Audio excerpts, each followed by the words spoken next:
तो पढ़ाई आप किस चीज़ की कर रहे थे? मैं कर रहा था इंटरनेशनल रिलेशंस की पढ़ाई।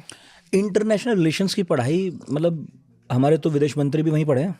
मेरे सीनियर है, मैं कह सकता हूँ। हाँ, मतलब मैंने और जयशंकर जी ने एक ही प्रोफेसर से पढ़ा है, वो है पुष्पेश पंत। पुष्पेश पंत, वाह। तो पुष्पेश पंत जी के साथ मेरे उनके बड़े किस्से हैं मेरे पास। हाँ, एक आध हो जाए। हाँ, एक तो सबसे उन्होंने पहले, बहुत सुना है हमारे यहाँ आकर। हाँ मैंने सुना है, वो बहुत ज़बरदस्त इंटरव्यू था। हाँ। तो हम लोग तो उनको मतलब पीठ पीछे गुरुजी ही बोलते थे। तो क्या हुआ कि पहला जो मुझे उनका जो हमने उनको टहलते हुए देखा पहले जेएनयू में, ठीक है। तो किसी ने बताया कि उस समय तस्वीरें नहीं छपती थी अखबार में, हिंदुस्तान में उनका कोई लेख आया था। तो किसी ने कहा कि देखो यहाँ तो ये पुष्पेश पंत हैं ये। तो हम लोग हिंदुस्तान में उनका लेख वेख पढ़ते थे। तो उनका यार ये सही आदमी है ना। उसके बाद कोई कोर्स था इंडियन फॉरेन पॉलिसी का। तो क्लास में पता चला कि पुष्पेश पंत पढ़ाएंगे। तो हम लोग थे कि आएंगे भाई, सर आए तो देखे भाई सफ़ेद झक दाढ़ी वाड़ी, और क्लास में पहली बार इतने नज़दीक से हम लोगों ने पहली बार उनको देखा। तो उन्होंने जब बोलना शुरू किया तो उसके बाद वो तो बोलना शुरू करते हैं तो बोलते हैं, फिर उसके बाद तो कुछ होता नहीं है। तो ये बात मैं उनके शिष्यों में भी देखता हूँ कईयों में तो पर ये बहुत अच्छा है। हाँ, उन्होंने बोलना शुरू किया। और उनके साथ जो सबसे कमाल बात मुझे लगती है कि वो जितनी धारा प्रवाह अंग्रेजी बोलते हैं उतनी धारा प्रवाह हिंदी बोलते हैं वो। और उसके बाद उन्होंने बोलना शुरू किया, तब तो अंग्रेजी में बोलते थे।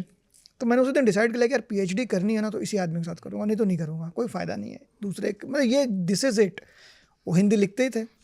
तो वो कोर्सेस हो गई। फिर उसमें एग्ज़ाम होता था जो मेरा पहला, जब मुझे लगता है कि गुरुजी ने मुझे पहचान लिया होगा, तो जो किताब में भी है कि एक एग्ज़ाम था, तो ओपन बुक एग्ज़ाम था। मतलब आप बैठ जाइए, किताब खोलिए और लिखिए जो भी लिखना है। तो उन्होंने 8 सवाल दिए हम लोगों को।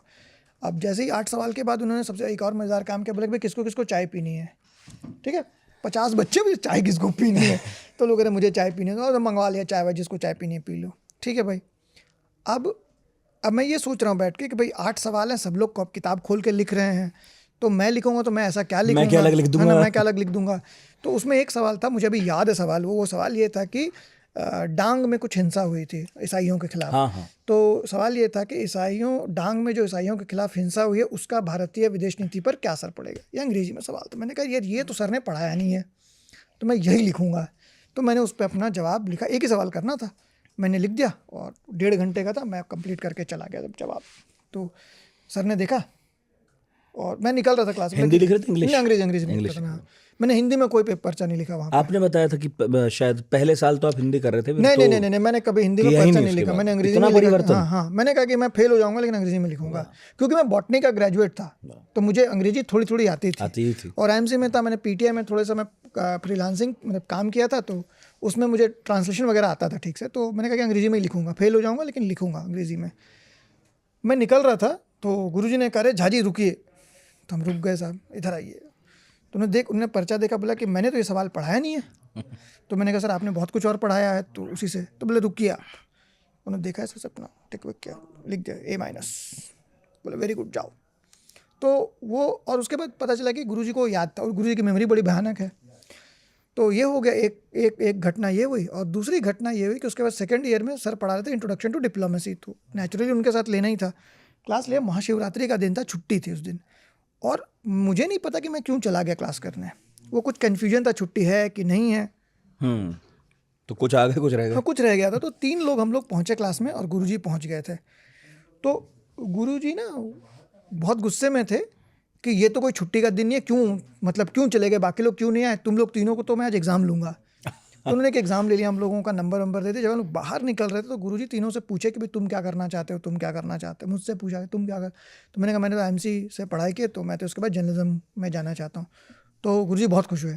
उन्होंने कहा तुम तो सॉर्टेड आउट हो एकदम, तो तुम जो है ना, तुम एक काम करो, तुम आकाशवाणी में चले जाओ, वहाँ भी जॉब है, और तुम कहो तो मैं तुम्हारे लिए किसी को बोल भी देता हूँ। मैंने कहा नहीं सर मैं कर लूँगा। बोले नहीं मृणाल पांडे हैं, तुम उनके पास भी जाकर मिल सकते हो मेरा नाम लेके।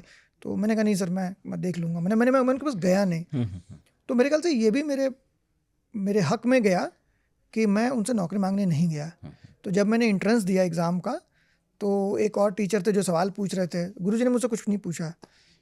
3-4 सवाल जब उसने पूछे तो गुरुजी ने कहा कि अरे ये लड़का सॉर्टेड आउट है, इसको जर्नलिज्म करना है तो इसको ले लेते हैं उनका। तो फिर हो गया मेरा उसके बाद। और मैं टॉपर था अपने एमफिल एंट्रेंस का। तो उसमें काफ़ी विवाद हुआ कि एक लड़का, तो उसने कहा कि सुशील तो पढ़ता भी नहीं उतना और ये नहीं वो नहीं। तो गुरुजी ने कहा कि भाई उसके रिटर्न में बहुत नंबर हैं, हमने इंटरव्यू में तुमसे कम दिए, उसको देख लो नंबर। तो फिर भी मैं टॉपर था।